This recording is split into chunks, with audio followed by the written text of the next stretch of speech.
আমার এখনো মনে আছে কয়েক বছর আগে আমি আর আমার আম্মা আমাদের এক আত্মীয়ের বাড়িতে বেড়াইতে গেছিলাম। সেইখানে এক লোক আমার আম্মার দিকে তাকায় বলে, কিরে আমেনা, এ তোর পোলা?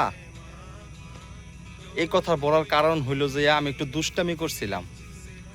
তো ওই লোকটা আমার এই দুষ্টামি দেখা সে আমাকে শাসন না কইরা আমার আম্মারে বলতাছে, এটা তোর পোলা? হুম, এই পোলায় তোরে কোনোদিনও কামাই করে খাওয়াইব না। এই পোলা তুই মানুষ করতে পারবি না। তো ওই লোকের এই কথা হই না আমি বারবার খালি আমার আম্মার দিকে তাকাই, আর আমার আম্মা ওই লোকটার দিকে তাকায় রইছে। আমি আমার আম্মার দিকে তাকাই আছি এই কারণেই যে আমার আম্মা ওই লোকটারে কি উত্তর দেয়। তো আমার আম্মা কি কইছে শুনবেন? আমার আম্মা কইছে, হ্যাঁ এটা আমার পোলা, এটা আমার পোলা, আমার বাচ্চা। আমি পোলা পালতাছি পোলার কামাই খাওয়ার লইগা না।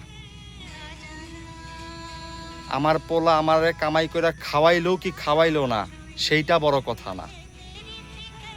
পোলার মতো পোলা একটা হইলেও হয়, 10টা লাগে না।